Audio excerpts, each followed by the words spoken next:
uno, y esa yo creo que va muy vinculada a la segunda, que es si yo tengo una visión y yo soy el líder o la líder del proceso, para adelante y hago que mi equipo la sea capaz de entenderla, de verla, de comprometerse y avanzamos hacia allá, a pesar de que haya palo alrededor y haya crítica. Porque sí creo.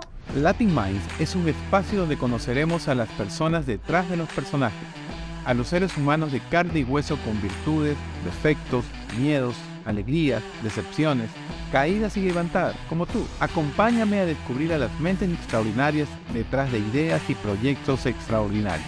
Bienvenidos.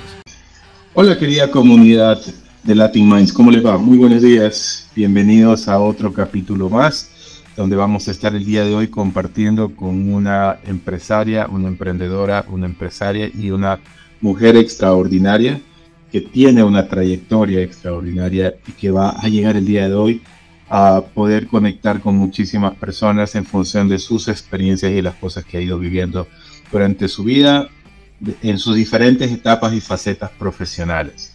El día de hoy nuestra invitada se llama Rosario Casas, de BC Partners y de Brooklyn to Bogotá. Rosario, ¿cómo estás? Bienvenida. Andrés, muchas gracias, muy bien, por fortuna. ¿Cómo has estado, Rosario? ¿Cómo va todo? ¿Cómo va bueno, todo? trabajando, como todos los que hacemos empresa, con entusiasmo, viendo cómo ayudamos a que las cosas sean mejores para muchos y al final comprometiéndonos en el día a día a hacer la tarea. Creo que ese es el cómo uno puede responder, pero siempre con una visión muy optimista de las cosas. Rosario, voy a ir de adelante hacia atrás, es decir, voy a ir del presente hacia el futuro, para ir un poco explorando un poco más tu vida, un poco más tus vivencias. La primera pregunta que a mí me salta y que seguramente muchas personas que nos escuchan o nos van a escuchar más adelante, estoy seguro que van a sentirse identificados, es ¿cómo es vivir siendo emprendedor y empresario en varios países al mismo tiempo? Oh. Porque tu vida es moverte de un lugar al otro, es estar produciendo y vendiendo en diferentes lugares al mismo tiempo. ¿Cómo es vivir así? ¿Cómo es emprender así? Bueno, yo creo que es retador, por un lado, porque obviamente te toca aprender más cosas. Tú cuando haces empresa tienes que conocer muy bien el contexto donde estás. Al final, cuando uno decide ser cabeza de un negocio, crear un negocio, responder legalmente por él, tiene que entender el contexto donde está haciendo los negocios, el contexto donde está produciendo, el entorno donde estás ejerciendo y finalmente las relaciones que existen entre esas diferentes operaciones que tienes, que pueden ser todas tuyas, pueden ser de distintas personas o con diferentes socios. Esa comprensión exige el reto de, bueno, me toca ponerme al día cómo funciona cada lado, pero también te exige crear redes muy buenas y muy sólidas en cada uno de los dos lados para saber que uno no se las sabe todas, pero uno sí tiene que tener un buen directorio de quién es el abogado que me ayuda en esto, el contador que me ayuda en lo otro, el CPA que me sabe decir esto, etcétera, etcétera. Entonces, digamos, con ese contexto, redondearía que es muy chévere porque te da unas oportunidades muy grandes de usarlo mejor, de potenciarlo mejor en cada lugar, pero tiene retos. A veces le provoca a uno no tener negocios en ciertos lugares porque son muy complicados en términos regulatorios o exigen demasiados procesos. Y lo digo especialmente, por ejemplo, Latinoamérica suele ser muy complicado en procesos y en regulación y en todo se vuelve más complicado, pero al final la posibilidad de ayudar a crecer a un equipo, de formarlo para el mercado global, creo que compensa esas dificultades. Y es pues parte de lo que da la ilusión de decir, bueno, sigamos para adelante teniendo pies en los dos lados. Para poner en contexto a la audiencia, Rosario, junto con su esposo Felipe, dirigen BC Partners, que es un lado de la moneda, ¿no? BC Partners, que es, y me corrigen, Rosario, es una desarrolladora de software y genera varios proyectos a partir de tecnología. Y Rosario tiene operaciones y producción en diferentes países de Latinoamérica y representación comercial y una cartera de clientes interesante en Estados Unidos. Así es, mira, precisaría una cosa que hemos y es que somos el equipo técnico de fundadores no técnicos. Es decir, cuando hay alguien, y lo digo porque como yo en mi momento... Me gusta mucho ese concepto, a ver, ¿puedes explicarlo un poquito mejor? Claro, es que eso ha evolucionado de una manera preciosa, por eso me enfoco ahí. Hace muchos años, y seguramente de eso vamos a hablar en un rato, yo no estaba en el mundo de la tecnología, pero soñaba con construir cosas en el mundo de la tecnología, y ese reto de convertirme en una persona técnica, de aprender de tecnología, me tomó muchos años. Sé lo difícil que es, sé lo que requiere de esfuerzo, y sé lo difícil que es cuando uno está empezando a encontrar a alguien que desarrolle lo que uno necesita, sabiendo uno hablar el mismo lenguaje con el equipo técnico. Así es que lo que nosotros hacemos hoy en día en BC Partners Tech es ser el equipo técnico, el que toma las decisiones, el que ayuda a armar la estrategia, el que ayuda a construir la visión técnica, tecnológica, para empresas que son fundadas por personas que conocen muy bien un problema, que saben muy bien cómo quieren solucionarlo, pero que no necesariamente tienen la formación tecnológica o técnica para construirlo. Y ahí es donde entramos nosotros a ser un socio de largo plazo, pues ha sido una belleza de experiencia. Y cuento una pequeña cosa adicional. A hoy, por pura casualidad, el 100% de las empresas clientes nuestras son fundadas por mujeres. Ok, me parece espectacular. Sí. Me parece espectacular eso. Ahora, ahí vas al tener muchos clientes, o sea, el 95% de tu cartera acá en Estados Unidos, ahí vas contra la cultura y lo paso a explicar un poco mejor.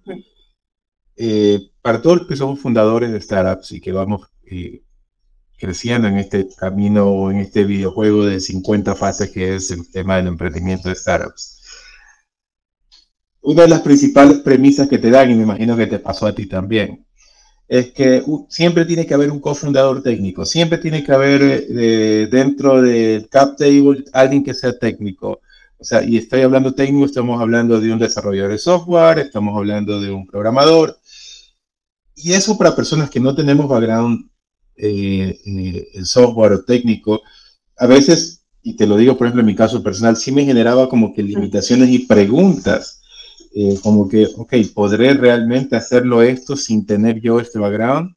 Yo conozco el problema en mi área, conozco cuáles pueden ser las diferentes soluciones, conozco el mercado, pero la parte técnica es una de las principales preocupaciones. Y como yo, hay muchísimos en ese sentido. Entonces, tú estás trabajando justamente en proveer esas soluciones. Exactamente, y con una adicional, y tú mencionabas, mi socio hoy en día es Felipe, y mi esposo, y evidentemente sí es ingeniero electrónico, o sea, él sí viene de formación de ingeniero desde siempre, pero a mí me tocó la otra parte de haberlo aprendido, haber entendido cómo hacerlo, y hemos ido armando un equipo muy bonito, muy juicioso, muy disciplinado, y tenemos clientes que requieren desde cosas muy sofisticadas a clientes que requieren cosas menos sofisticadas, pero igual de importantes para su modelo de negocio.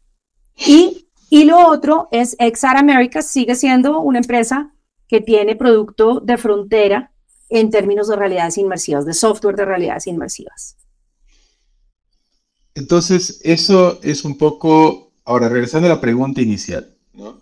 En tu caso de fundadora, de empresaria, el tema de comercial y generar soluciones comerciales y trabajar con clientes en Estados Unidos, donde la cultura de negocios, y eso yo también tengo operaciones en Latinoamérica, la cultura de negocios es diferente en Estados Unidos y en Latinoamérica. Lo que tú dijiste, por ejemplo, en Latinoamérica, lamentablemente tendemos a generar más barreras que soluciones. Le ponemos muchos problemas a las soluciones, o sea, por cada solución que generas, se te agrega una barrera de problemas. El sistema norteamericano, por el otro lado, va a un ritmo muy rápido, ¿no? No sé si te pasa, que es que donde todo se comercia muy rápido, donde se soluciona muy rápido, donde se cierran acuerdos muy rápido, donde el dinero se mueve muy rápido, con sus cosas buenas y sus cosas negativas también de eso. Ahora, ¿cómo adaptarte para poder, por ejemplo, desarrollar negocios en un país que va a un ritmo y desarrollar negocios a un país que va a otro ritmo también? ¿Qué desafíos te han presentado a ti en ese camino? Yo creo que hay 2 o 3 desafíos grandes. El primero es mentalidad, es formar al equipo para entender y alinear en términos de la mentalidad, las expectativas que tiene el cliente, del manejo de los tiempos, del manejo de la calidad de los productos, ¿sí? Creo que ese es un primer tema, mentalidad.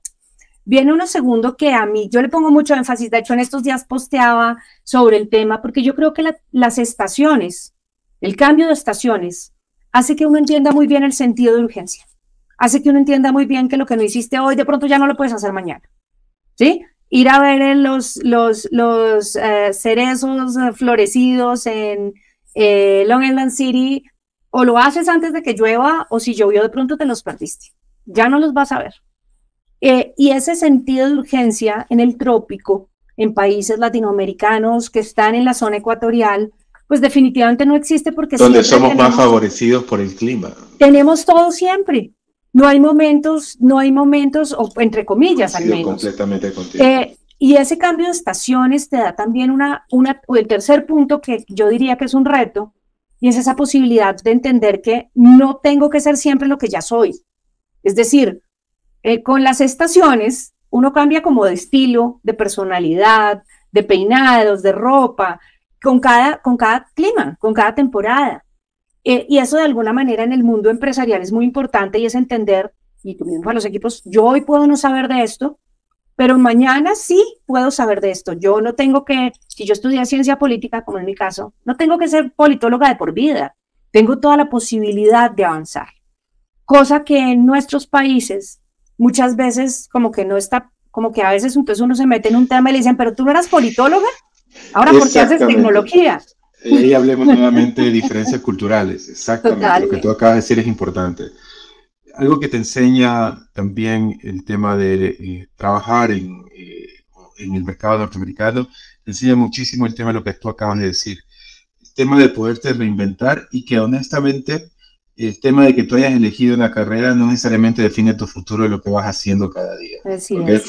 Y eso también te lo digo. O sea, por ejemplo, en el área en la que yo trabajo, el mundo financiero, el 95% o el 85% de la gente que tiene empresas o soluciones financieras no estudiaron esta carrera. Entonces, tienen diferentes, y eso incluso te alimenta mucho más, porque te da un background mucho más general, da mucha más perspectiva de las cosas. Pero en cambio en Latinoamérica, lo que tú dices, o sea, pero tú no estudiaste, ¿por qué estás haciendo esto si tú no estudiaste lo de acá? Y esos son cambios transicionales. Ahora, tengo ahí una pregunta.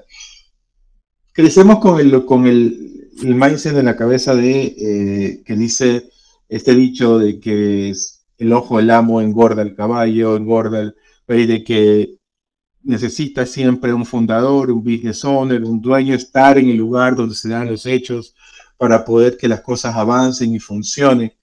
Pero cuando tienes operaciones en diferentes lugares, ¿cómo funciona eso? ¿Cómo sientes tú que puede funcionar? Porque obviamente no te puedes multiplicar.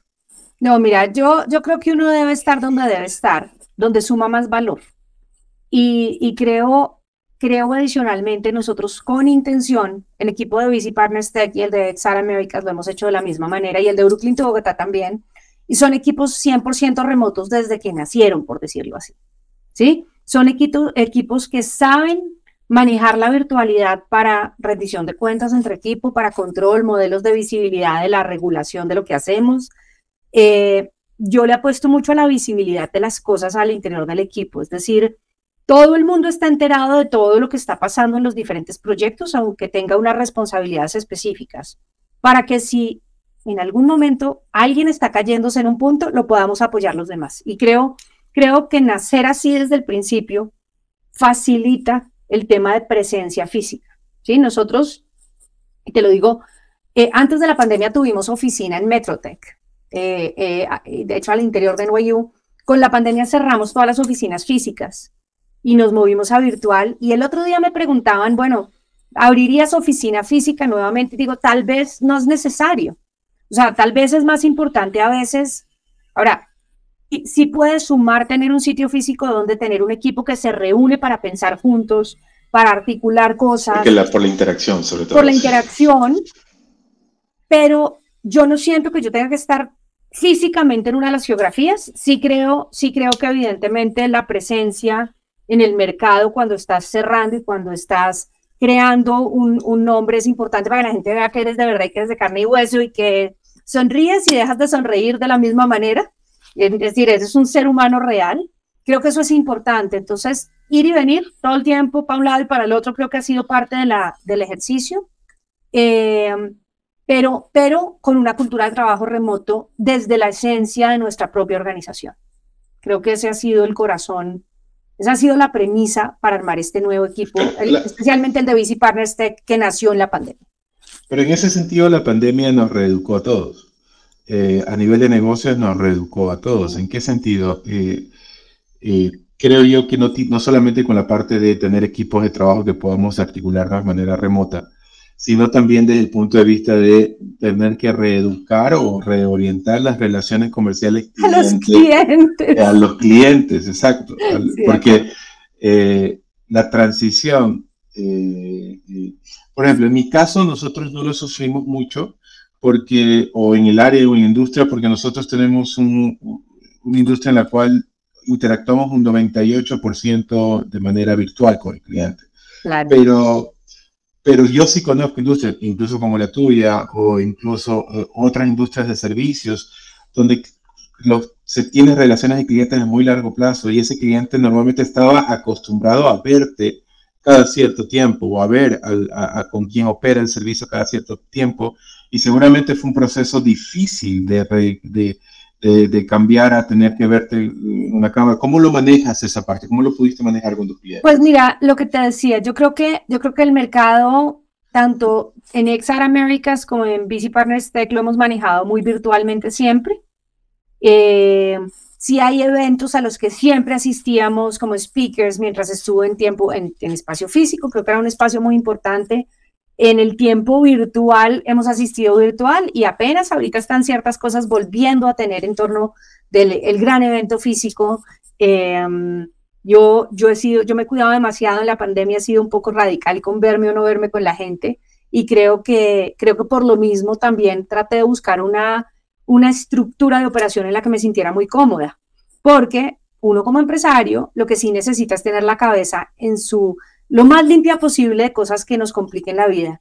Y para mí, durante la pandemia, yo soy introvertida, bien entrenada, pero introvertida. Tener que salir tanto a ver gente me desgastaba mucha energía. Entonces, básicamente creamos unas buenas herramientas, unos buenos métodos de trabajo. Incluso te pongo el ejemplo, en la dinámica de Brooklyn to Bogotá, hemos graduado más de 50 empresarios y empresarias en las 3 Américas. A la gran mayoría nunca los hemos visto en el mundo real, en persona, y sin embargo los vínculos que se han creado son muy sólidos. Es decir, el mito de que uno no puede crear relaciones sólidas a distancia o virtualmente, yo creo que uno sí puede. Lo importante es tener claro cómo lo estás haciendo, hacerlo con excelencia, digamos, por ejemplo, que las reuniones pongamos la cámara para de verdad vernos. Esto que es, al menos el vernos a los ojos hace la diferencia.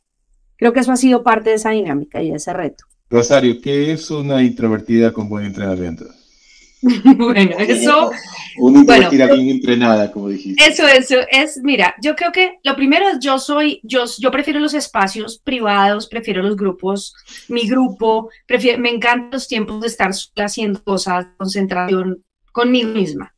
Pero como la vida no funciona así y como el mundo requiere habilidades comerciales, yo primero hice 6 años de teatro, casi 7, entre el colegio y la universidad, para poder entender cómo me podía comunicar, cómo me podía sentir segura en un escenario. E incluso yo siempre digo que yo incluso soy mejor con un micrófono que si me toca solo 1 a 1 en un cóctel, porque tengo el entrenamiento y creo que aquello que uno aprende a hacer y repite, lo termina haciendo mejor. Y pues esa es parte de la magia de las... Y lo segundo, porque sí creo que es importante construir relaciones personales. Creo que es importante interactuar. Si uno no contacta a otra gente, no vende. Y si uno no vende como empresa, pues olvídate, no existe. Entonces, ese es el entrenamiento que fui recibiendo desde niña y que cada día trabajo. Pero la pandemia sí me dio el espacio para volver a decir, bueno, no toca tanto. Pero... es lo que te decía, o sea, lo que decía a veces al inicio, ¿no? Uno te ve desde afuera y uno piensa de que Rosario es la persona más extrovertida del mundo y que los social skills son, que se siente muy cómoda en ese tipo, porque obviamente No, no. Mira, de hecho, Andrés, y te voy a poner un ejemplo que yo creo que es bastante simbólico de eso. En la adolescencia nunca fui a un concierto de rock, ni a pesar de que me gustaba el rock y me gusta mucho el rock clásico, nunca fui a un concierto. Y en mi vida de adulta a conciertos de rock donde la gente está cerca a uno, conciertos de música clásica, cada uno en su silla, perfecto. Pero conciertos de rock o de otras cosas, he ido a muy pocos, los tengo contados con la mano, los podría contar, realmente tengo 4 a los que he ido, y uno adicional de Felipe que hace un año decidió hacer una práctica para vencer justamente salir de su zona de confort y dio un concierto de rock. Pero no, lo tengo contado porque me siento abrumada. En cambio, cuando es por mi trabajo, cuando es por crecer mi empresa, por crecer aquello que creo que soluciona cosas del mundo, pues hago el ejercicio ya con intencionalidad. Me gasto la energía con gusto. Y no sé si te pasa, porque me siento muy empatizado con lo que tú dices, porque me pasa algo muy parecido. Gente que me ve afuera, incluso mi propio equipo, piensa que yo soy la persona más extrovertida del mundo, porque cuando me toca hablar enfrente de 100 personas, 200 personas, no tengo ningún problema, pero resulta que cuando estoy en una conversación de 2 o 3 personas, soy la persona más callada del mundo y es como que me da cuesta un poco la interacción individual, ¿no? Entonces, pero eso te sirvió un poco como que irte preparando o entrenando de alguna manera u otra, o sea, es una habilidad entrenada. Adquirida y practicada. Mira, yo creo que con lo que te decía, las clases de teatro, haber hecho mucho tema de expresión corporal, pues además teatro y expresión corporal, y en la vida adulta voy a poner un ejemplo que me sirvió muchísimo y que disfruté mucho. Cuando el entrenamiento para hacer mi TED Talk, mi TEDx, lo tuve con una persona que se llama Paula Rincón, de una empresa que se llama Think and Talk. Ellos son expertos en eso, y también aprender esos trucos adicionales sobre cómo armas tu discurso, cómo lo pones en orden, cómo haces que lo que va a entender el que te oye sea lo que tú quieres expresarle, porque no necesariamente lo que uno tiene en su cabeza no necesariamente es lo que los demás entienden. Y empezar a aprender eso también creo que es totalmente entrenado y que uno tiene que hacer ese ejercicio. Y en parte, una de las grandes habilidades que tiene un empresario, de las más grandes que puede tener un empresario, es saber cómo es, saber entenderse, saber reconocer sus debilidades y hacer la tarea para cubrir esas brechas. Ok, al inicio de la conversación tú diste un spoiler de un poco de tu vida. Tú dijiste, soy politóloga, ¿no? Hay diferentes facetas en la vida de Rosario Casas, ¿no? La faceta que ahorita estamos viendo no es la faceta que a lo mejor era hace 20 años o hace 15 años, ¿cierto? Entonces, vamos a regresar un poquito para atrás y vamos a detenernos, por ejemplo, en la Rosario universitaria. La Rosario que estaba estudiando en la universidad, ¿cuál era su plan de vida en ese momento? ¿Cómo se visualizaba esa Rosario? Bueno, mi plan de vida era totalmente ser presidenta de Colombia. Esa era mi visión. Entonces, tu visión era ser presidenta de Colombia. Totalmente. Okay. Era ser nivel de excelencia, prepararme para ser presidente. Entonces estudié ciencia política y hice el área de concentración en economía. Estaba pensando en qué necesita uno para... Claro, lo que uno puede creer como adolescente universitario que le falta a uno para ser presidente de un país. Eso es lo que yo estaba haciendo. Y obviamente también buscando conocer gente muy pila, hacerme amiga de gente muy pila en distintas áreas. Básicamente esa era mi visión de para ir armando tu gabinete. Fui concejal, incluso fue candidata al consejo estudiantil y fui del consejo estudiantil un tiempo. Lo digo, pero ibas conociendo gente porque según en teoría tú estabas pensando en armar tu gabinete futuro. Exactamente, quién sí es pilo y quién no. Entonces estudiaste ciencias políticas con esa visión y después incluso emprendiste una carrera hasta cierto punto dentro de la estructura política, ¿cierto? Totalmente, dentro del mundo público, en gobierno, sí. En gobierno. Fuiste parte y miembro muy de alto nivel del gobierno del presidente Álvaro Uribe. A quien admiro y agradezco lo que hizo por mi país, sí, totalmente. Eh, ¿Qué te dejó esas experiencias? Porque son, como yo lo veo, es una experiencia extremadamente fuerte. Estar dentro de un círculo de que dirige un país en una circunstancia como fue esa época cuando empezó el gobierno de Álvaro Uribe, que venía básicamente una Colombia a tomar, una Colombia prácticamente en guerra, por decirlo así. Inviable. Eh, ¿Qué te aportó a ti eso como experiencias? ¿Qué son, o sea, qué te fortaleció a ti personalmente o qué te enseñó a ti personalmente estar allí? Mira, yo creo que principalmente cuatro cosas. La primera, conocí mi país a fondo, profundo. Estuve en todas las regiones, conocí qué hacía quién, cómo lo hacían, de qué manera estaban sucediendo las cosas. O sea, estuve en el terreno. Ya que eso, eso es como el primer aprendizaje de, si te dicen que está pasando algo, no necesariamente eso es lo que está pasando, tienes que verlo, ¿sí? Y ahí yo te digo, a veces uno veía el noticiero por la noche y las cosas las contaban tan distintas a lo que había pasado en el día, que uno decía, no, uno no puede creer en los medios solamente, uno tiene que entender qué es lo que está de verdad pasando en un país para poder ver qué es lo que realmente debería suceder. Lo segundo que aprendí, a manejar el tiempo, a administrar el tiempo, porque especialmente trabajé en un gobierno en el que tanto el presidente como la primera dama, que no tiene un cargo político, no tiene un rol, simplemente trabaja, dedica su tiempo por un país en el que cree ella. Los dos eran de 24 horas. Personas que, o sea, no importa que tan temprano llegaras a trabajar y no importa que tan tarde te fueras, ellos estaban trabajando. Y eso me mostró que de verdad la pasión por hacer que las cosas pasen, si sabes organizar el tiempo, es muy posible que lo logres llevar a cabo, ¿sí?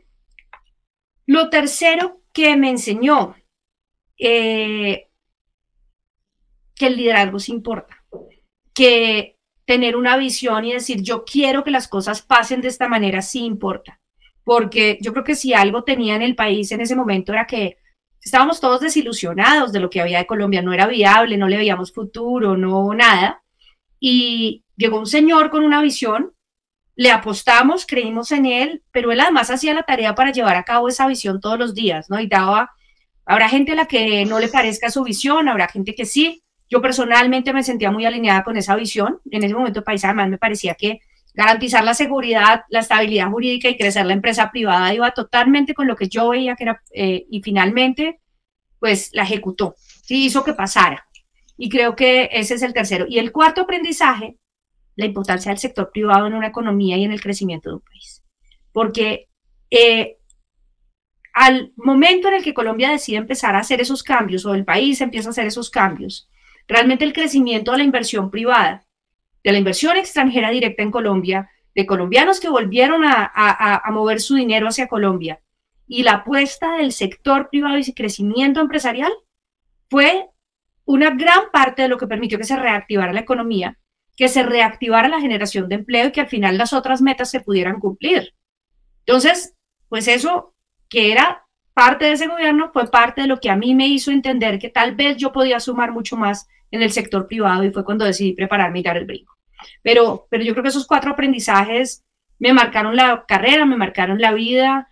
Pero al estar en esos niveles, es someterte primero a un ritmo frenético. Frenético, no, nunca he trabajado tanto, no importa cuánto trabaje, nunca he trabajado tanto como en esa época. Sí. También me imagino que someterte a unos niveles de estrés que no son difícilmente comparables con cualquier otra actividad. Es cierto. Y la número 3, aprender a tolerar la crítica. No necesariamente puede ser a nivel personal tuyo, pero como miembro de un equipo te sientes identificado porque la crítica es hacia el equipo, ¿no? Hacia lo que estás haciendo. Y normalmente en cargos de ese nivel, no importa lo que hagas, siempre va a haber hate, va a haber críticas. ¿Cómo llevaste eso?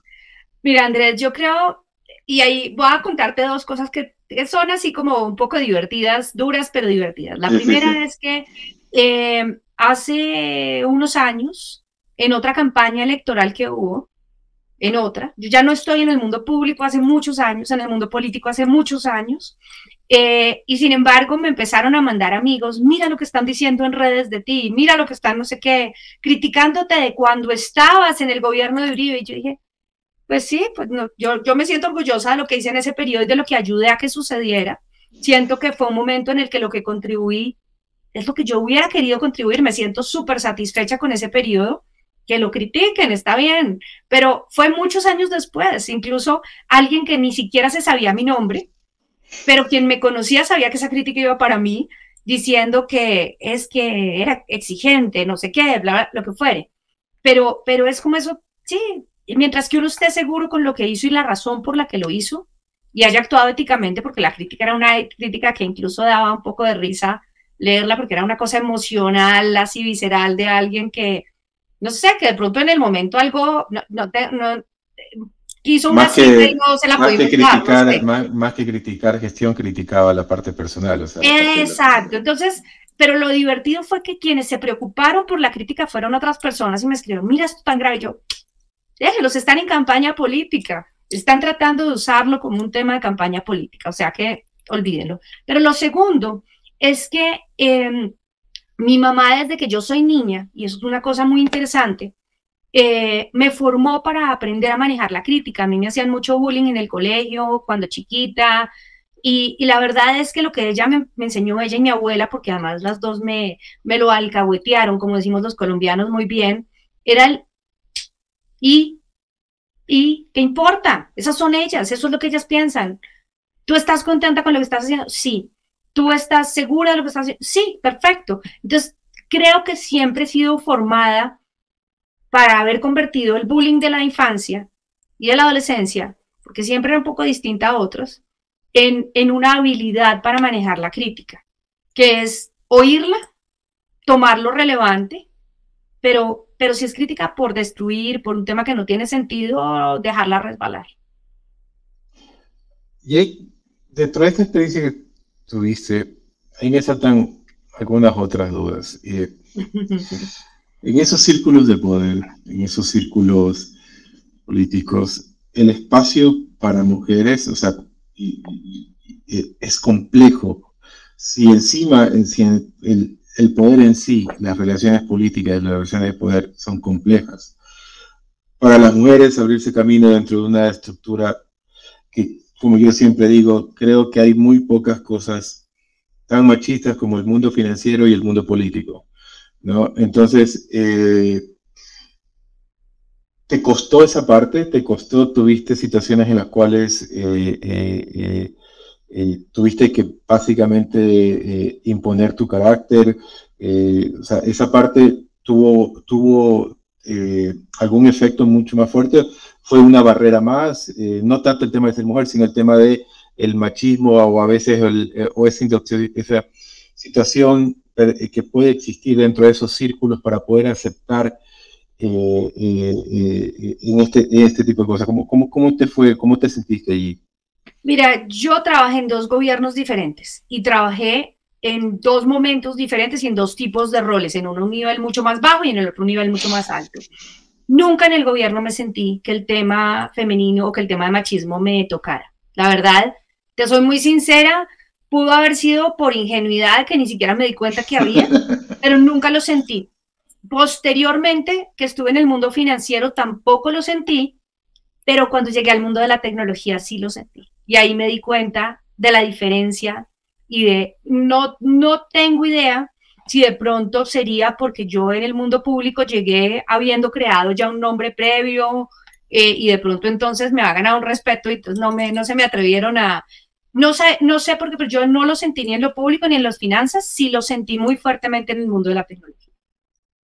Y esa experiencia, ya nos contaste un poquito qué skills te dejaron, pero por ejemplo, ¿qué situaciones, por ejemplo, que tú puedas recordar que aplicas ahora, por ejemplo, en tus cuestiones o relaciones empresariales? Decir, mira, esto de aquí me lo enseñó cuando yo trabajaba en lo público. Esto de aquí, tal vez tengo esta capacidad, por ejemplo, para poder tomar decisiones un poco más pensadas. O el tema de ciertas cosas hay que moverlas más rápido, hay que tomar la decisión primero y después ver cómo se hace el proceso. ¿Qué te dejó esa experiencia que tú lo aplicas ahora en el día a día? Yo creo que dos cosas. Una, tomar decisiones. No hay cambios sin toma de decisiones, ¿sí? O sea, y cuando uno, y esa yo creo que va muy vinculada a la segunda, que es, si yo tengo una visión y yo soy el líder o la líder del proceso, para adelante, y hago que mi equipo la sea capaz de entenderla, de verla, de comprometerse, y avanzamos hacia allá, a pesar de que haya palo alrededor y haya crítica. Porque sí creo que algo que pasaba en el gobierno de Uribe, y pues lo vemos aún más después de su periodo de gobierno, es que él tiene gente que lo ama y lo admira y gente que lo odia a muerte, ¿sí? Son de ese tipo de personalidades que no tiene punto medio, o sea, es... Y creo... O tienes los adoradores o los odiadores. O sea, y creo definitivamente que eso es una buena manera en términos de muchas cosas, porque al final lo que muestra es que tenía una visión que cambiaba las cosas hacia un camino, o las llevaba hacia un camino que era muy claro.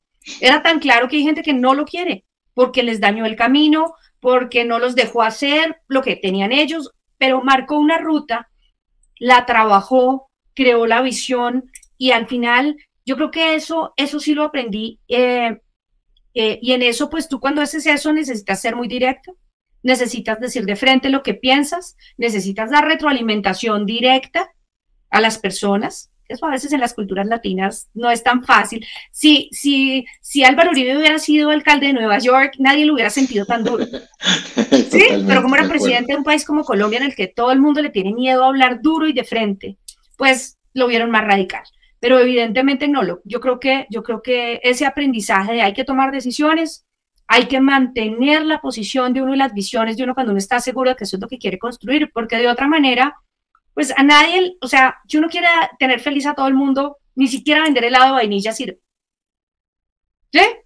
Nunca vas a tener feliz a todo el mundo. Y creo que como empresaria y en mi vida empresarial, haber visto esa capacidad de firmeza y de contundencia en trabajar por esa visión es parte de lo que sí creo que aprendí de él y que le agradezco inmensamente haberme dado. Conozco muy poca gente que haya estado en esos niveles o que haya trabajado en el mundo público a esos niveles que después se haya reconvertido hacia el mundo de empresario. No sé si tú coincides conmigo, pero yo lo he visto, al menos yo lo he visto muy poco. Normalmente personas que están en esos niveles a nivel de política, a nivel del servicio público, a nivel de liderazgo, terminan básicamente haciendo una carrera a partir de allí, ¿no? A partir de allí. ¿Cuándo tú sientes que nace la Rosario empresaria? Mira, yo creo que la decisión la tomo en el momento en que empiezo a entender el rol de los empresarios en ese crecimiento del país y de crecimiento de la economía. Esa interacción con los empresarios cuando donaban o reconstruían una región, cuando generaban empleos y entonces uno veía las cifras de empleo generándose y mejorando el entorno de una región, cuando veía el compromiso de grupos empresariales en contundentemente trabajar por una zona específica que había estado deteriorada. Y voy a ponerte un ejemplo. Zonas como zonas de cultivos ilícitos en el pasado, en ese momento, que llegaron los empresarios y dijeron, puede no ser buen negocio, no es un buen negocio en este momento porque evidentemente me va a costar más de lo que me va a producir, pero voy a empezar a sembrar acá cacao, por ejemplo, y voy a volver socios a los campesinos de esa zona. O voy a poner acá mi planta de producción de leche. Me acuerdo que hubo un caso en que incluso les volaron la guerrilla les voló la planta de producción de leche y la empresa dijo, pues yo me quedo acá firme, voy a invertir nuevamente, la reconstruyo porque yo no voy a dejar perder ni uno de esos empleos. Y me sentí muy afín con eso, me sentí que evidentemente la visión que yo tenía de para qué quería la política, para qué quería lo público, en términos de cambio, también se podía hacer desde el sector privado. Y también me di cuenta, yo soy acelerada, a mí me gusta que las cosas pasen inmediato. Y en el sector público las cosas toman mucho tiempo, no porque no se quiera, no porque los funcionarios no sean buenos, sino porque la ley permite hacer al ciudadano común todo lo que es permitido, todo lo que no está prohibido, pero el funcionario público solo lo que explícitamente establece la norma. Sí. Y esa norma tiene tiempos. Y entonces yo puedo tener un plan de acción hoy, pero la norma para que pase, sea aprobada, se ejecute, puede pasar un año. El día que descubrí que en el sector privado no había que esperar eso y que uno podía hacerlo de una, dije, me muevo al sector privado, me voy a formar para eso, evidentemente me tocaba fortalecer muchas competencias, me voy a formar para eso, pero yo quiero aportar desde ahí. Y en ese tránsito, pues fue como el brinco, incluso el día que me retiré de presidencia, tengo una carta muy bonita del presidente Uribe en términos de, pues, deseándome lo mejor en la atracción de inversión directa, que era lo que yo decía. Yo decía, yo conozco muy bien el país, fue como arranqué, fue como empecé, y yo conozco muy bien el país, lo amo, lo quiero defender, conozco también sus debilidades y lo que todavía no funciona. Quiero ayudar a aterrizar inversión extranjera directa porque nos hace falta, porque la necesitamos para generar más empleo, y ese fue el momento del tránsito. De ahí entré, hice un MBA y bueno, y lo que fue de ahí en adelante. ¿Qué fue lo que más te costó en la transición? Porque tú eras una profesional con una carrera brillante, enfocada mucho en lo público, tenías incluso un plan de vida inicialmente para ti, y de repente tomas una decisión moviéndolo hacia otro lado, pero normalmente uno piensa cuando toma la decisión de que las cosas van a ser de una determinada manera, y de repente cuando ya te lo encuentras te vas encontrando con situaciones, problemas, incluso cuestiones que a lo mejor te pueden llegar a hacer mentalmente a cuestionar la decisión, ¿no? Es decir, yo estaba cómodo acá, puedo crecer acá. ¿Qué fue lo que más te costó? Bueno, en el primer momento yo creo que lo que más me costó, pues uno no recibe sueldo, uno no recibe un pago mensual. Y sobre todo es el último en la fila para el momento de es pagar. El último en la fila para recibir el sueldo. Entonces, sí. Yo creo que ese es uno de los cambios más fuertes cuando tú pasas de un mundo en el que tienes una estructura, sea del sector privado o sea del mundo público, a lo privado. Creo que eso es duro. Lo segundo, vender, entender producto y vender producto, porque ¿Costó vender? Me costó, claro, porque además me implicaba la habilidad de cómo armo una propuesta, esto cómo se arma, cómo entiendo precio, cómo le pongo precio a lo que hago, cómo empiezo a armarla, cómo hago una propuesta que haga sentido, y finalmente luego cómo negocio con un cliente, cómo me acerco al cliente, cómo toda esa parte comercial yo creo que ha sido mi gran reto siempre, hasta que al final lo convertí en yo no vendo como tal, genero relaciones y genero espacios para que la venta se genere por el valor agregado que se suma. Lo cambié un poco a como fui aprendiéndolo, pero definitivamente esa primera vez de, bueno, ¿y cuál es mi tarifa? ¿Y cómo le pongo una tarifa a lo que hago? ¿Y de qué manera se lo presento a un posible cliente? ¿Y cómo lo concreto para que me cierre el negocio? Creo que todo ese proceso fue lo más duro. ¿Y qué errores, ahora que lo recuerdas hacia atrás, qué errores cometiste que ahora te sacan una sonrisa? Ay, no, muchos, Dios mío. Incluso sabes que como errores desde lo más sencillo, desde cosas en las que tú no sabes cómo mandar un correo de manera, pues, con lenguaje del sector privado, con estilo del sector privado, ¿no? Cuando todavía tienes esa mente de todo se hace por el bien de todos, todo se hace por... No, el mundo privado y el público tienen dos tipos de contexto. Lo segundo, tal vez ese tránsito en darme cuenta que había mucha gente que era cercana a uno en lo público porque uno estaba ahí. Pero eso tenía la otra cara de la moneda, que era descubrir tanta gente que estaba ahí porque estaba ahí, o que no estuvo durante lo público porque sabían que iban a estar de todas maneras. Entonces, un poco esa relación, o sea, me gustó mucho. Básicamente un poco identificar quiénes eran amigos del cargo y quiénes eran realmente personas que pueden estar contigo alrededor tuyo por uno, quiénes no eran, quién no era. Entonces, por ejemplo, gente que todavía de pronto recibe uno por allá el mensaje de feliz cumpleaños y dice uno, qué belleza, esa persona era una persona que estaba en presidencia en un rol X o Y. Voy a poner incluso personas de la cafetería o personas del servicio de cosas logísticas y que siguen estando ahí, que son personas que saben que uno no les suma ni les resta en su vida profesional, pero que se crearon vínculos reales. También eso fue muy bonito. Yo creo que, o gente en las regiones, que se crearon vínculos por el ser humano que había al otro lado y no por el cargo. Eso creo que también fue el lado bonito de un lado difícil de ver, bueno, que al día siguiente uno no tiene ni el conductor, ni las secretarias, ni el espacio, ni la oficina, no tienen nada. Tienes que ir con una propuesta e intentar convencer a alguien que te pague por un servicio. Exactamente. Ok, ¿cuándo empieza tu conexión con Nueva York? ¿Cuándo empieza tu conexión con Estados Unidos a nivel comercial, o sea, a nivel desde el punto de vista como de negocio, como empresario? ¿Cuándo empezaste a ver así ya? Bueno, yo creo que tuvo dos etapas o tres etapas. La primera etapa, cuando yo empiezo a trabajar para la atracción de inversión directa a Colombia, desde Business Creative Partners, que era la primera empresa, casualmente tuve fondos de la ciudad de Nueva York e inversionistas que fueron clientes nuestros. Y digo casualmente porque yo no los busqué proactivamente, en ese momento no sabía vender, entonces no fue que me fui, hice una ronda comercial y llegaron, no. No, eso no pasó. Me llegaron por referencia de un tercero. Y eso me empezó a crear unos vínculos que hoy sigo, hay personas de las que fueron clientes en ese momento que sigo queriendo inmensamente, que agradezco lo que hicieron por Colombia o lo que en su momento invirtieron en Colombia. Unos siguieron con sus negocios, otros los cerraron, lo que fuere. Otros simplemente movieron gestión comercial entre inversionistas y proyectos, pero eso me empezó a dar un primer acercamiento. Yo creo que ahí, pero al final era gente que ya había mirado a Colombia como una posibilidad. ¿Sí? Yo no me fui proactivamente a buscarlos. Entonces, esa es como la primera etapa. Ahí tuve relación con fondos, con inversiones hoteleras, con marcas hoteleras. Me acuerdo haber tenido vínculos muy cercanos con hoteles, banderas hoteleras, Four Seasons, Six Senses, Gannsbord, Marriott, cuando en Colombia no había ninguno de esos hoteles. Eso fue como uno de los primeros contactos reales.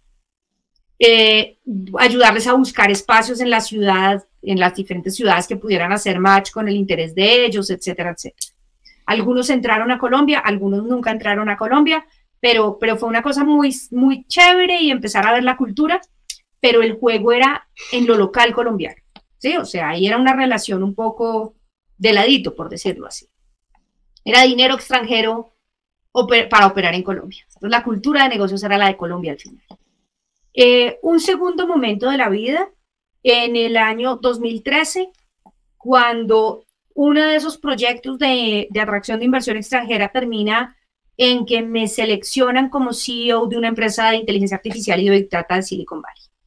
Ese es un segundo tipo de vínculo porque ya pasó a ser empleada de una empresa de Silicon Valley, con una junta directiva de Silicon Valley, con un entorno empresarial estilo Silicon Valley. Y eso, mucha gente lo dirá con mucha felicidad. Yo hoy en día sé que mi estilo favorito de empresas de tecnología es el de la costa este, el de Nueva York. Entonces digo Silicon Valley entre comillas porque... Eso te iba a preguntar, porque te escuché el tono con el que dijiste Silicon Valley, me pareció interesante. A ver, ese fue duro. Te voy a dar un poco mi opinión rapidito. Yo creo que hay un excesivo romanticismo alrededor de todo lo que implica el mundo startup del estilo Silicon Valley. O sea, a mí me parece que se ha romantizado demasiado. Obviamente nos quedamos con las historias de éxito, pero por cada historia de éxito hay millones de fracasos. Y en este modelo de compañías que son muy poco sustentables, que queman dinero de una manera impresionante, donde básicamente el juego se convierte en un juego de acelerado de crecimiento no necesariamente sostenible, no necesariamente con producto real, no necesariamente con facturación real, con clientes reales. Exacto. Donde el juego básicamente se convierte en un juego de inversión, donde invierte el uno para salir en la siguiente etapa. Entonces hay un excesivo romanticismo alrededor de eso. Ahora, ¿cómo llegas tú a ser seleccionada a ser seleccionada como CEO de una empresa de realidad aumentada? ¿Tú tenías ya alguna experiencia en ese sentido? Mira, yo llego realmente en el año 2013, una empresa de Silicon Valley compra a una empresa colombiana de analítica de datos. Okay. Y nos contratan a nosotros para hacer el proceso de fusión. ¿Sí? Okay. Contratan a mi empresa de consultoría para hacer esa fusión. El merge. Exactamente. Entonces hacemos el proceso de merge y cuando lo estábamos haciendo me conocieron Ellos igual estaban en el momento en que estaban levantando una ronda, una serie A de capital, y que una de las condiciones del inversionista líder de algunos de los inversionistas que ya había era que cuando levantaran esa ronda debían escoger un CEO que no fuera un cofundador, cosa que suele pasar en Silicon Valley mucho. Sí, claro, por supuesto. Y lo cual tiene mucho sentido también. No, en muchos lados, evidentemente. Tiene mucho sentido también. Pero sí, pero también es parte del juego muy fuerte entre inversionistas y fundadores, que a veces porque normalmente el CEO viene a otra cosa o lo que sí, porque normalmente el CEO viene, o en teoría la idea del CEO es que venga a representar más el interés de la inversión que de la visión del fundador. Exactamente. Sí. Entonces, yo en ese momento, la junta, o no, los fundadores me presentan como una de las posibles candidatas ante a la persona que estaba haciendo el reclutamiento, que de hecho hoy en día es un gran amigo, pero en ese momento yo creo que fue una entrevista para él muy atípica. Es un hombre que se acababa de retirar de ser partner de Heidrick & Struggle para manejar procesos en Silicon Valley y Nueva York en tecnología. Y me entrevistó y al final pues terminó recibiendo la propuesta para ser la CEO global y bueno, acepté. Evidentemente, como muchas cosas en mi vida, muy atípicamente, muy como tengo que tomar la oportunidad porque aquí está y creo que 2 veces no va a pasar. Yo acepto ese rol, estoy 2 veces en dos años casi en ese rol. Llevamos, pues aprendí mucho. ¿Te mudaste No, mi primera condición fue que no me quería mover porque yo quería que el equipo colombiano fuera el corazón del equipo técnico. Y eso, yo creo que al final fue parte de lo que era difícil de manejar, porque cuando yo lo propuse el día que me ofrecieron el cargo, yo creo que la junta dijo, muy poético, pero ella termina aquí, en Silicon Valley. Pero la verdad es que la cultura de Silicon Valley te pone muchas etiquetas, ¿no? Si eres de Ivy League, si eres no sé qué, si fuiste cofundador en tal otra empresa, sí. Y la verdad yo no tenía ninguna de esas etiquetas y sí me las hacían sentir todo el tiempo que no las tenía. Es una cultura muy, muy cerrada, aunque parezca muy abierta porque hay gente de todos lados, realmente es muy sectaria también. Muy sectaria, me sentí, por eso te digo, la primera vez que yo sentí que era mujer, como diferencia entre tu rol como mujer o tu rol como hombre en una empresa, fue ahí. La primera vez que lo sentí, nunca me había ¿Qué cosas específicas sentiste? No, incluso recibir una comunicación física en algún momento en el que decía que había que recordar que yo no podía ir a manejar todos los negocios porque había negocios, por ejemplo, con países en el Medio Oriente en el que yo era mujer y podía ser sensible. Okay. Es decir, escrito, y el día que yo lo leí yo decía como, ellos se darán cuenta que me están entregando esto en un papel y, o sea, ¿esto qué es? Y cuando le dije a alguien de la organización, un poco no, más, deberían ponerme, claro, no seas descarada, que tú tienes todo el poder aquí. Yo decía, no, esto, de alguna manera fue la primera vez que sentí que eso era un tema, y obviamente yo en ese momento yo estaba ahí por financiera y administradora buena. Además, como yo lo veo, o sea, creo que cumplías todos los requisitos como para no ser parte del círculo, ¿no? Aparte del tema de mujer, el tema de latina, aprendí inglés de adulta, tengo acento, no, todo. Acento, sin venir de Life League. Sin venir de tecnología como tal, sin ser sin experiencias o background técnico, sí, background técnico. Entonces, eso debía haberte dificultado muchísimo la relación. Muchísimo, ¿no? Y era una conversación permanente en muchas cosas, y por eso te decía que hoy en día cuando yo ayudo a fundadores técnicos a que tengan un equipo sólido técnico con el que pueden sustentar lo que son y lo que hacen, lo hago con toda la intencionalidad por haber visto que eso es duro, es difícil y puede llegar a ser una presión para una empresa, ¿sí? Es muy fuerte. De ahí, tú me preguntabas cuáles eran mis momentos de relación, ahí vino mi tercer momento. Yo me retiré de esa empresa y coincidió al muy poco tiempo con que a mi esposo, a Felipe, lo nombran cónsul en la ciudad de Nueva York. Y pues ahí yo ya me había retirado de Senseta, me había retirado hacía muy poco, estaba volviendo a retomar nuestra empresa de consultoría y bueno, yo me sacrifico por amor, porque Nueva York no me hubiera gustado nunca, no mentiras. Evidentemente nos fuimos para Nueva York, nos movemos a Nueva York, ahí sí hubo totalmente en movimiento, y creo que ese tercer momento, pues gracias a los acuerdos de reciprocidad entre Estados Unidos y Colombia, yo tenía permiso de trabajo, tenía todas las puertas, y ya ahí es donde yo creo la primera empresa, que es esa XR Americas de software de realidades inmersivas, realidad virtual, realidad aumentada. Ahí arranco a meterme de verdad en el mundo de la programación, aprendo a programar. Ahí te asociaste, ¿no? Ahí me asocié y tenemos 2 socios, evidentemente.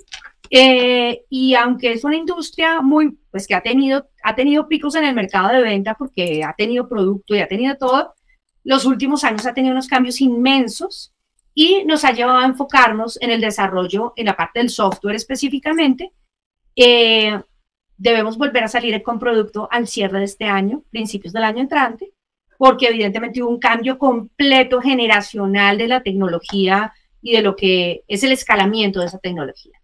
Ahí fue como mi primero, ya ahí sí me acerqué al mercado como desarrolladora, como fundadora, al de Nueva York y a Estados Unidos como comercialización, aprender a vender, mis primeras presentaciones en público como conferencista, etcétera, etcétera. Y ya ahí sí, pues, una relación de amor profundo de largo plazo.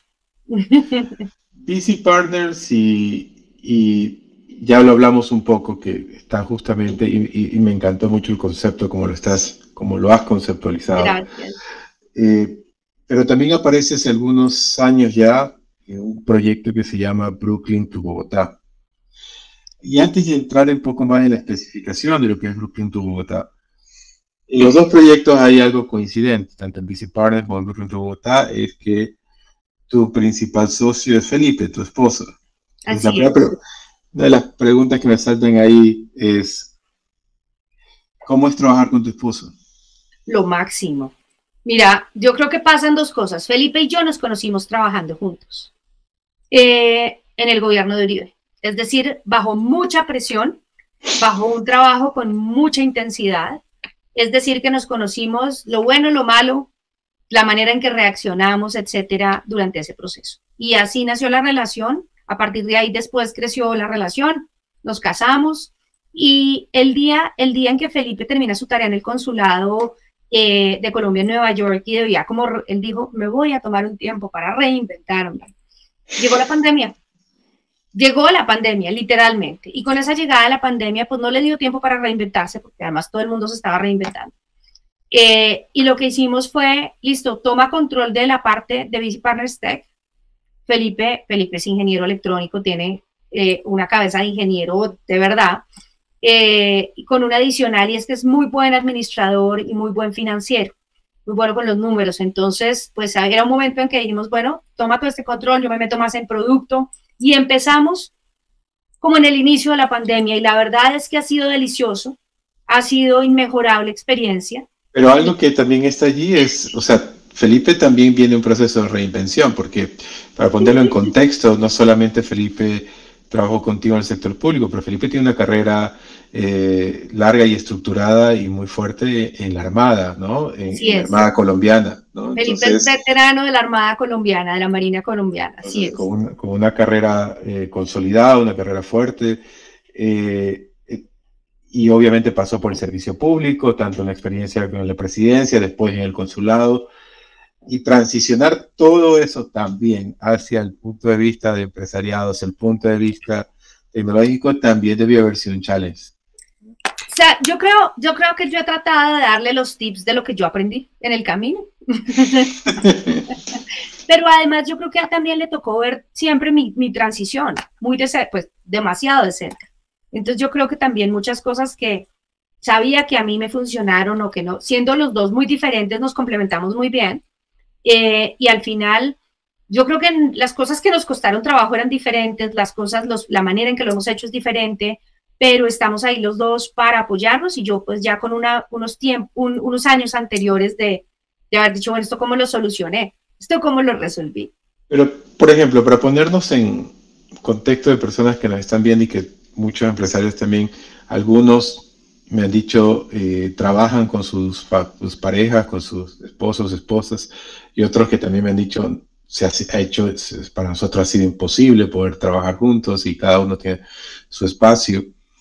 ¿Qué situaciones, por ejemplo, A nivel profesional es normal el ego. Todos tenemos un ego de alguna manera u otra y saber administrar los egos profesionalmente puede ser un desafío.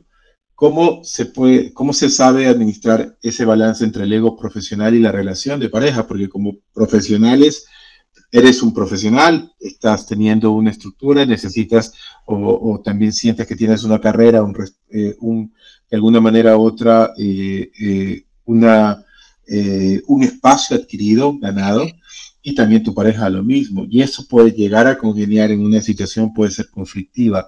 ¿Cómo lo han sabido manejar ustedes? ¿Cómo lo han sabido poder llevar ustedes? Yo creo que tener roles muy claramente definidos y responsabilidades claramente definidas. O sea, ¿qué es tuyo? ¿Qué es mío? ¿Dónde sumamos? ¿Qué tipo de actividad es la responsabilidad tuya y cuál es la mía? ¿Qué es lo que a ti más te gusta hacer? ¿Qué es lo que a mí más me gusta hacer? ¿Qué no me gusta hacer y qué no te gusta hacer? Y de qué manera cada uno apoya al otro cuando al otro es el momento suyo de brillar. Yo creo que nos hemos identificado eso muy bien. Sabemos cómo nos empujamos mutuamente. Y la verdad, ha sido muy divertido. Yo creo que, como decía, competir contra las organizaciones y las cosas que hacía Felipe antes era muy difícil para convencerlo de pasarse a trabajar juntos de una vez otra vez. Pero creo que las cosas se dan como se deben dar. Se dan en el momento adecuado y al final tenemos una misma visión del mundo que queremos construir. Entonces, es muy fácil alinear actividades, tareas con esa visión. Y el otro gran desafío que a veces yo siento que se tiene trabajando con la pareja es que el conjunto reemplace la individualidad. ¿Qué quiero decir con eso? A veces el entorno, cuando ve a una pareja trabajando juntos, entiende de que son uno, ¿ok? De que esa pareja es uno. Y eso puede ser peligroso porque obviamente dentro de esa estructura cada uno tiene su valor individual por lo que es y por lo que puede aportar. ¿Cómo saber llevar esa parte? ¿Cómo saber llevar que ese valor individual no sea reemplazado o anulado por básicamente un pensamiento que solamente se lo pueda conseguir como uno, ¿no? Como una sola? Pues mira, yo creo que cada uno tiene una personalidad muy distinta. Cada uno tiene una personalidad muy fuerte y cada uno tiene unos espacios en los que actúa, que son los suyos, digamos, que es como, y en los otros actuamos de la mano. Intencionalmente en Brooklyn to Bogotá sí hemos sido como uno, aunque la gente no nos ve como uno, pero ahí sí intencionalmente, porque también en gran parte es como un hijito. Como lo hablábamos alguna vez contigo, que decías, pero ¿cómo es el modelo de negocio de Brooklyn to Bogotá? Les decíamos, no, es que no hay modelo de negocio porque no estamos viendo como un negocio, sino como una manera de darnos un lujo, un gusto de poder ver crecer empresas de otros. Ese es como el pedacito que nos quedó del amor del sector público, de servicio sin rol específico. Creo que ahí sería como el único espacio en el que podría ser que nos vean muy uno solo.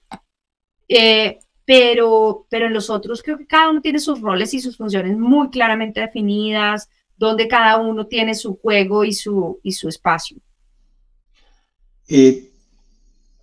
Ya estamos hablando de Brooklyn to Bogotá. ¿Cómo conceptualizarías, así como conceptualizaste muy rápidamente VC Partners, cómo conceptualizarías Brooklyn to Bogotá? Yo creo que es una comunidad, o lo que nosotros queremos que sea, y yo creo que lo estamos logrando, una comunidad de dueños de pequeños negocios en las 3 Américas ayudándose para crecer. Ese es nuestro objetivo. ¿Cómo lo hacemos? Ya es otro cuento. A través de una incubadora, un programa de incubación, de unos programas, de una red de mentores, etcétera. Pero creo que nuestro objetivo es crear una red de confianza entre dueños de pequeños negocios hispanos que a veces nos cuesta confiar en nosotros, entre nosotros, porque al final, según el Latino Donor Collaborative, somos la 5ª economía del mundo por Producto Interno Bruto, los hispanos en los Estados Unidos. Súmale a eso los hispanos en otras partes y tienes una fuerza económica muy poderosa. ¿Qué nos divide? Que no sabemos sumar y multiplicar entre nosotros. Esa es nuestra obsesión. Crear un espacio donde sea cómodo y seguro y gratificante sumar con los otros para ayudarlos a crecer. Y dentro de eso, algo que me parece muy interesante de Brooklyn to Bogotá es este modelo de convocar empresarios, dueños de negocios de diferentes lugares, de Estados Unidos, de Colombia, Perú, Brasil, Argentina, Chile, ¿no? Tenemos. de diferentes países. Pero eso también tiene sus desafíos, porque el saber poder conectar, y no solamente, por ejemplo, que un mentor que está en un lugar pueda también de alguna manera u otra mentorear a alguien que está en otro lugar, eh, puede ser complejo en la parte de qué tan adaptable es, qué tan ese consejo puede ser adaptable, mentoreable. Eh, ¿Cuáles han sido esa parte de desafíos que tú entiendes y cómo lo han ido subsanando en esa parte? Mira, yo creo que al principio de cada cohorte, una de las aclaraciones que hacemos es si culturalmente o idiomáticamente algo que digamos sientes que es lejano, levanta la mano y avísanos para nosotros aprenderlo, ¿sí? Si usamos una palabra que en tu país es una mala palabra o que significa otra cosa, o si te estamos dando algo que no tiene nada que ver con tu contexto, levanta la mano y tira. Todo el proceso, tanto el de formación como el de mentorías, tiene unos formatos para dar feedback, retroalimentación a nosotros, que solo nosotros tomamos y con eso vamos adaptando. Entre la primera corte y ahorita que ya estamos en la sexta, hemos aprendido muchísimo, cosas que de pronto un participante o un mentor nos dicen de ese estilo de cosas de, mira, no siento que esta persona me pueda dar o no siento que yo pueda pedirle a esta persona o que le me haya entendido. Ese tipo de retroalimentación la recibimos nosotros y con eso hacemos el ajuste de las siguientes cohortes o de lo que ya se va volviendo, digamos, culturalmente la generalidad en Brooklyn to Bogotá. Es decir, los que más hemos aprendido somos nosotros, posiblemente. El programa hoy tiene muchas fortalezas que en la primera cohorte no tenía, obviamente, y que ha ido adquiriendo. Y finalmente, hacia el final de esta cohorte que acaba de empezar, o sea, en unas 9 semanas, vamos a dar una sorpresa porque estamos convirtiendo todo ese background, todo ese bagaje de conocimiento en una herramienta de analítica para que los dueños de pequeños negocios puedan aprender, entender cosas de otros mercados, etcétera, gracias no a lo que específicamente Andrés dijo, o a lo que María, o a lo que Juan, sino a lo que es común a todos los diferentes dueños de negocios que han participado en el programa.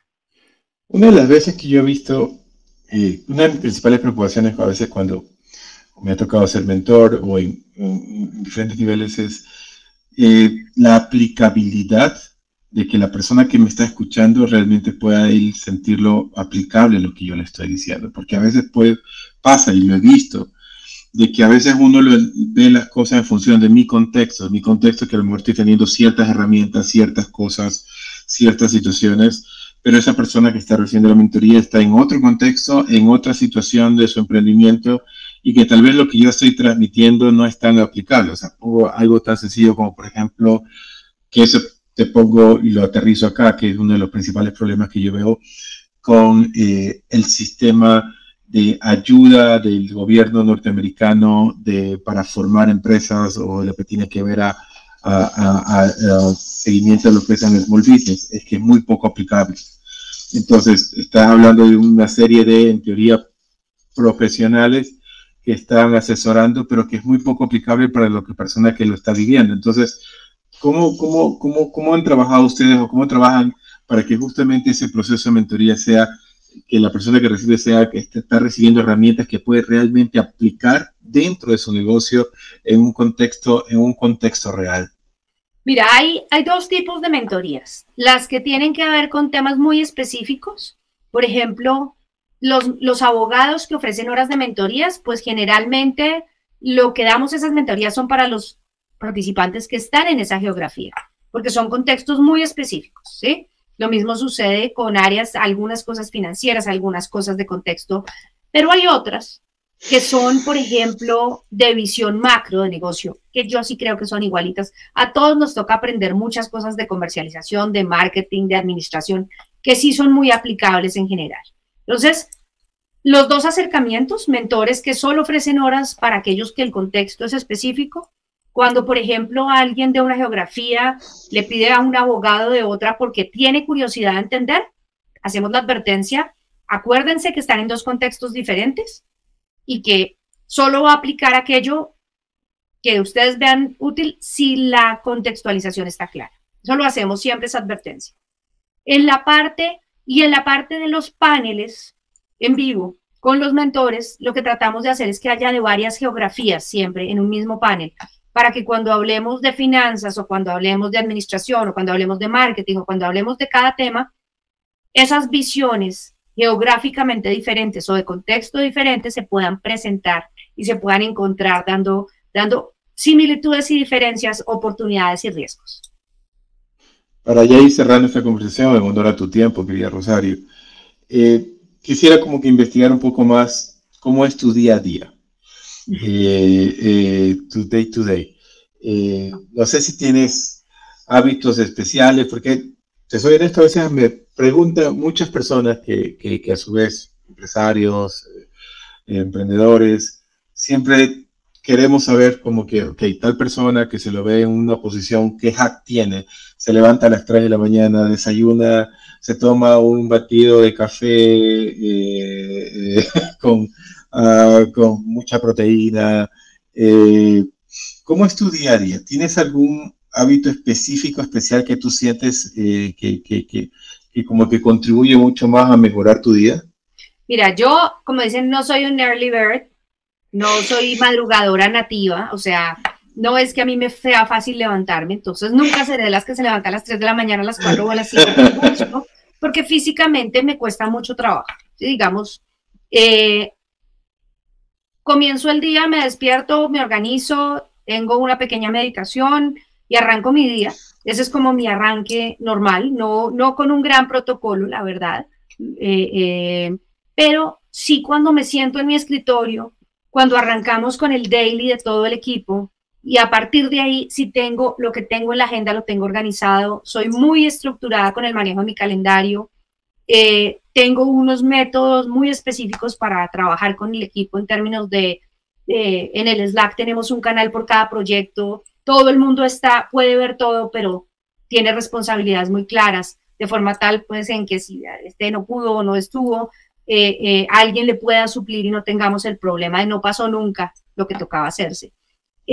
Finalmente, soy intensa, entonces a veces, pues sí, tal vez soy la última en apagar el computador en el equipo, pero me gusta como dar la ronda al inicio del día con el equipo y cerrar el día dando una revisión mía de qué pasó, qué se logró, qué no se logró y qué quedó pendiente. Esos son como mis dos momentos claves.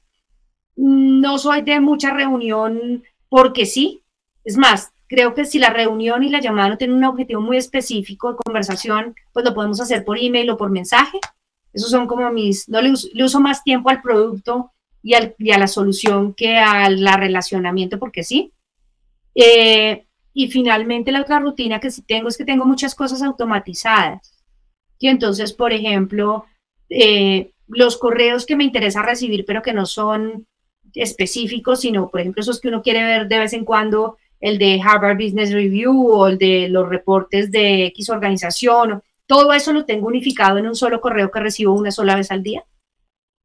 Cosas de ese estilo que me ayudan a simplificar tareas operativas y que me facilitan concentrarme en mi obsesión son producto y cliente. Esas son mis dos obsesiones diarias. Todo lo demás puede organizarse. ¿Cuál es el último libro que leíste?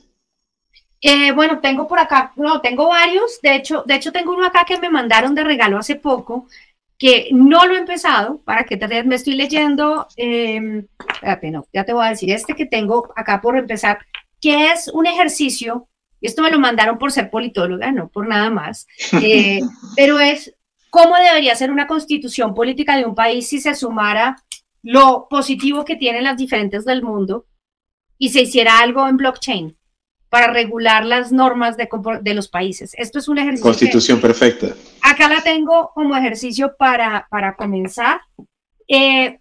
Yo siempre tengo distintos libros de distintas cosas que estoy leyendo y generalmente tengo al menos un audiolibro que en los ratos de procesos y de cosas me estoy oyendo. Me estaba releyendo hace poquito uno que me gusta mucho, que se llama La historia natural de la innovación, porque me lo había leído hace mucho rato y quería volverlo a leer. y me estoy leyendo uno que se me acaba de olvidar cómo se llama, pero es de una mujer, se me olvidó cómo se llama, pero es sobre el poder de saber, Professional Troublemaker, se llama el libro, el poder de saber contar qué estamos haciendo, las cosas que hacemos, saber tener nuestra voz firme y saber contarle al mundo que somos remarkable. ¿Escuchas podcast?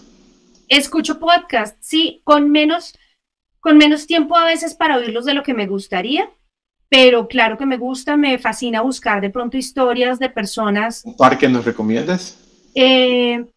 Un par que les recomiendo, sí, hay varios. Hay uno que se llama 13%, que es muy interesante porque tiene que ver con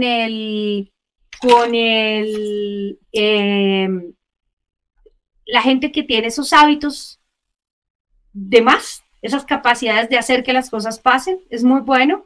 Y hay uno organizado, creado por Oscar Mota, que se llama, ahora se me olvidó el nombre, de Historias de Poder Latino se llama, que también es muy chévere, muy chévere, historias, y creo que además muy afín al tipo de conversación que ustedes tienen, que es muy importante, porque a veces creemos que es que nuestra historia, que es que nadie nos va a saber decir, o que el otro es maravilloso y ya llegó a donde tenía que llegar, y la verdad es que todos somos humanos y tenemos mucho trabajo por hacer.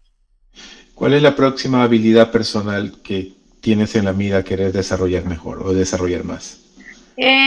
Pues llevo una semana diciendo que voy a volver a ganar mi tiempo en el que me dedico solo a programar, porque a veces la gestión administrativa y comercial le quita a uno un placer que para mí es programar, que lo descubrí hace no tantos años, pero volver a lo que no llevo haciendo en el último año tan intensamente. Llevo coordinando un equipo de programadores, pero no yo directamente, y voy a volverle a dedicar al menos 1 hora al día a estar directamente con las manos en el producto.